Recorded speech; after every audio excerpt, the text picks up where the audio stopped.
तो बेसिकली आज हम करने क्या वाले हैं तो इस पेज को हम ना डिजाइन करने वाले हैं, जिसे बेसिकली ये हमारे लॉगिन पेज है। तो इस इंटरफेस को हम बिल्कुल ही चेंज करने वाले हैं। तो इसके लिए हमें एक प्लगइन इंस्टॉल करना पड़ता है जिसका नाम क्या है एरिडेंट। तो एरिडेंट की मदद से हम इस पूरे लॉगिन पेज को हम चेंज कर सकते हैं। तो जैसे मुझे इसका सबसे पहले हमें प्लगइन्स को इंस्टॉल करना है, तो उसके लिए हम आएंगे प्लगइन्स के सेक्शंस पे और यहाँ पे करेंगे ऐड न्यू। जब हम ऐड न्यू पे क्लिक करते हैं ना, तो अब हमें ना उस प्लगइन को सर्च करना है। तो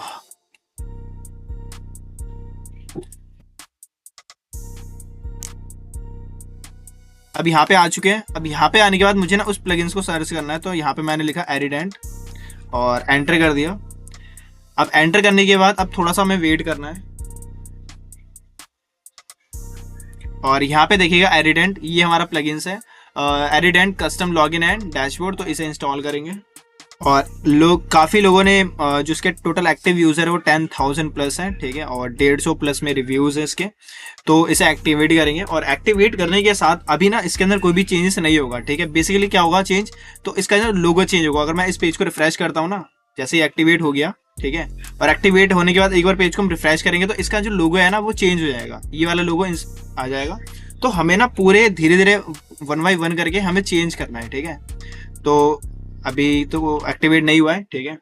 तो जब तक कि ना अपनी वेबसाइट अभी एक्टिवेट हो चुका है, ठीक है। तो अब हम इस पेज को रिफ्रेश करते हैं, Ctrl+R से या तो F5 भी प्रेस कर सकते हो। तो लोगो चेंज हो चुका है।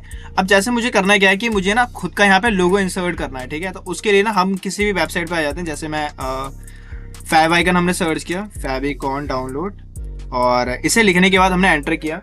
अब यहाँ पे मुझे करना क्या है, किसी भी वेबसाइट से आप लोगो डाउनलोड कर सकते हो टेम्परेरी बेस पे, या तो आप कैनवा की मदद से कोई भी लोगो क्रिएट कर सकते हो। तो मेरे पे अभी इतना टाइम तो नहीं है, ठीक है। तो अभी हम कस्टम बनाया लोगो ले लेते हैं जिससे कि हम ऐसा प्रैक्टिस कर सकें। तो आइकन 8 पे आना है और जिससे भी रिलेटेड आपको आइकन चाहिए, जैसे मुझे फिटनेस से रिलेटेड चाहिए या मुझे स्पोर्ट्स से रिलेटेड चाहिए, तो वो आइकन आप यहाँ से डाउनलोड कर सकते हो। तो मैंने यहाँ पे जैसे फिटनेस से रिलेटेड कुछ आइकन्स मैंने सर्च किए और एंटर कर दिया, ठीक है। अब एंटर करने के बाद क्या है कि मुझे ना यहाँ पे काफी सारे अच्छे अच्छे लोगोस दिख जाएंगे जिससे कि अपने मैं वेबसाइट्स के अंदर इंक्लूड कर सकता हूँ। तो जैसे मैंने क्या किया कि मुझे ये आइकन ना बहुत अच्छा लग रहा है, तो मैंने इस पर क्लिक किया और क्लिक करने के बाद मुझे डाउनलोड्स पे क्लिक करना है, ठीक है। अब ये जो है अभी हमने ये वाला साइज हमने डाउनलोड कर लिया यहाँ से। अब ये हमारा डाउनलोड होना स्टार्ट हो जाएगा, ठीक है। अब हमें करना है क्या है, ये नॉट दिखा रहा है, थोड़ा वेट कर लेते हैं, कोई और सा आइकन ढूंढ लेते हैं जो थोड़ा हमें ठीक लगे। जैसे ये वाला ढूंढ लेते हैं और यहाँ से हमने डाउनलोड पे क्लिक किया और यहाँ से हमने 100 साइज लिया और यहाँ से हमने इंस्टॉल किया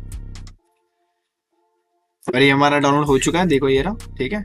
तो हमें वापस आना है यहाँ पे और यहाँ पे आने के बाद ना हमें एरिडेंट के प्लगइन्स पे जाना है, सेटिंग पे जाना है। तो इस पर हम सेटिंग पे क्लिक किया हमने और इसका सेटिंग आ चुका है, ठीक है। तो अब हमें क्या करना है कि थोड़ा सा नीचे आएंगे तो यहाँ पे ना लोगो का सेटिंग दिखेगा, ठीक है। तो इस लोगो को हमें चेंज करना है, तो ऐड न्यू पे जाएंगे और यहाँ पे जाने के बाद जो भी हमने लोगो डाउनलोड किया है उसको ड्रैग करके लेके आ जाएंगे, ठीक है। वो लोगो आ चुका है। अब आने के बाद जो है ये हमारा लोगो आ चुका है और यहाँ से हमने इसे किया अपलोड इमेज। अब अपलोड इमेज करने के बाद थोड़ा सा नीचे आना और यहाँ से हम करेंगे सेव ऑल और यहाँ से हम पेज को करेंगे रिफ्रेश। तो अब हमारा जो लोगो है ना वो बिल्कुल ही यहाँ पे चेंज हो जाएगा, ठीक है। तो थोड़ा सा यहाँ पे वेट कर लेते हैं।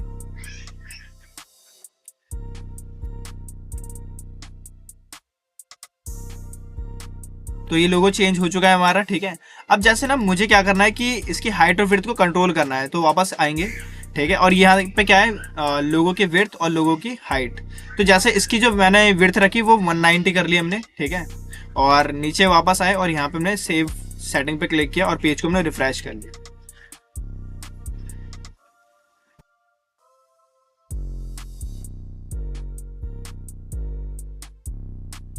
वापस हमने पेज को रिफ्रेश किया,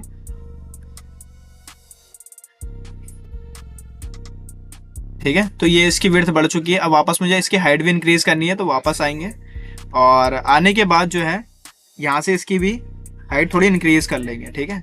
और ये करने के बाद वापस हमने यहाँ पे सेव सेटिंग पे क्लिक किया और पेज को वापस हमने रिफ्रेश किया। तो इसकी जो हाइट है ना और विड्थ है वो थोड़ी इंक्रीज और हो जाएगी, ठीक है। तो एक बार दोबारा करते हैं, अब यहाँ पे सेव नहीं हुआ है शायद। तो हम पेज को वापस रिफ्रेश करेंगे। तो इसकी लोगों की हाइट और विड्थ इंक्रीज हो चुकी है।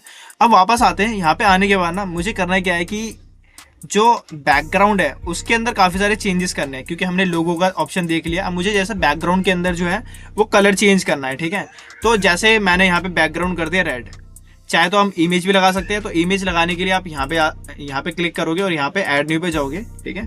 अब जो भी इमेज लगानी है ना, तो उसके लिए हम आ गए पिक्साबी की वेबसाइट्स पे, और यहाँ पे आने के बाद जो कोई भी इमेज सर्च कर लेना। जैसे मैंने ये वाली इमेज यहाँ से डाउनलोड कर ली, ठीक है।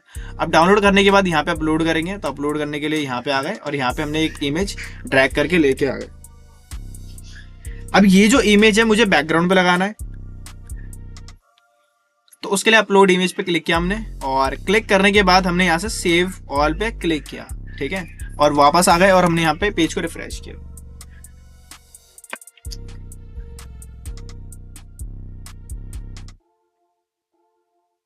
अभी नहीं आया, एक बार देख लेते हैं। वापस सेव सेटिंग पे क्लिक करके और पेज को रिफ्रेश कर लेते हैं।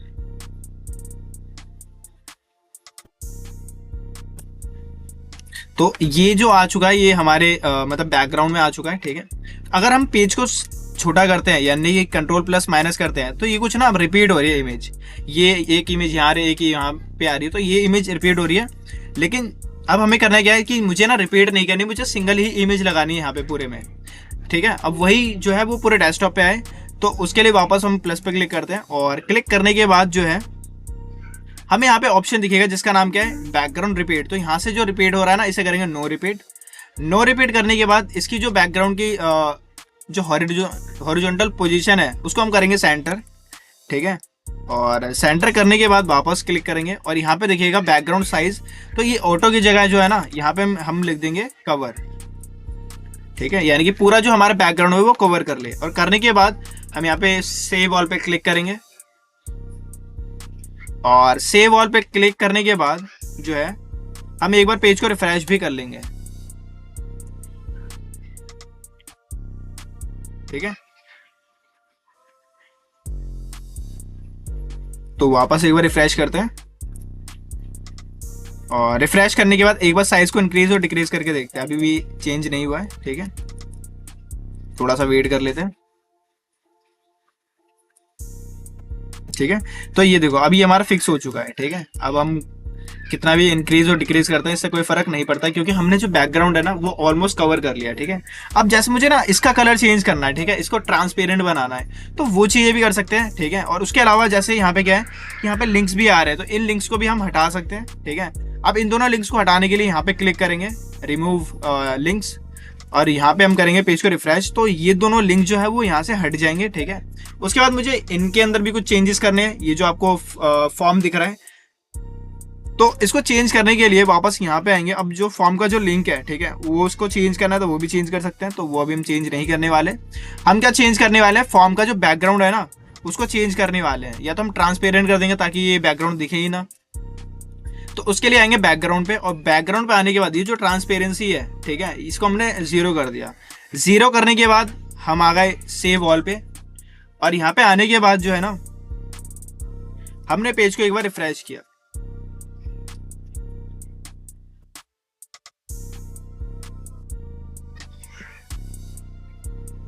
और वापस हमने पेज को रिफ्रेश किया। तो अब हमारा जो बैकग्राउंड है वो क्या हो चुका है, ट्रांसपेरेंट हो चुका है, ठीक है। ट्रांसपेरेंट होने के बाद ये जो बैकग्राउंड के अंदर जो बॉर्डर्स है ना वो मुझे इंक्लूड करना है, या मुझे शेडोज इंक्लूड करने हैं। तो उसके लिए वापस आएंगे यहाँ पे, और यहाँ पे आने के बाद जो हमें क्या करना है, अब शेडो इंक्लूड करना है। तो लेआउट के अंदर बॉर्डर दिख रहे हैं, ठीक है। तो बॉर्डर ना यहाँ से इंक्रीज कर लेते हैं। जैसे बॉर्डर का जो कलर है ना वो हम कर लेते हैं ब्लैक, तो यहाँ पे हमने ब्लैक कलर लिया, ठीक है। और यहाँ पे करने के बाद जो है हमने उसके अंदर सेव ऑल पे क्लिक किया, ठीक है। सेव ऑल पे क्लिक करने के बाद जो है मुझे बॉक्स शेडो भी लगाना है तो वो भी लगा सकते हैं। तो अभी हमने ऐसा कुछ भी नहीं किया और हमने पेज को रिफ्रेश किया, ठीक है। तो इसके अंदर हमने बेसिकली क्या किया, बॉर्डर्स को इंक्लूड किया है, तो ब्लैक कलर का बॉर्डर इंक्लूड हो जाएगा। तो एक बार वापस पेज को रिफ्रेश करते हैं, ये हमारा बॉर्डर आ चुका है। अब जैसे मुझे शेडोज इंक्लूड करने हैं, ठीक है, बॉर्डर नहीं लगाने, तो वापस हम क्या करेंगे, यहाँ से इसका जो बॉर्डर का जो कलर है, ठीक है, वो ट्रांसपेरेंट कर देंगे। और ट्रांसपेरेंट करने के बाद जो है हम यहाँ पे क्या करेंगे, सेव ऑल सेटिंग, और पेज को हमने रिफ्रेश किया, ठीक है। रिफ्रेश करने के बाद जैसे मुझे क्या करना है, वहाँ पे ना शेडोज इंक्लूड करनी है, ठीक है। तो यहाँ पे दिख रहा है फॉर्म बॉक्स शेडो, तो इसको अनेबल करेंगे यहाँ से, और बॉक्स का जो है उसको हम करेंगे ब्लैक, ठीक है। ब्लैक करने के बाद हमने यहाँ से किया सेव ऑल पे क्लिक, ठीक है, और पेज को हमने किया रिफ्रेश। तो अब हमारा जो बॉर्डर है वो हट जाएगा और यहाँ पे शेडोज इंक्लूड हो जाएंगे, जिससे कि हमारा जो फॉर्म है ना वो बिल्कुल ही बहुत अच्छा दिखने लगेगा, ठीक है।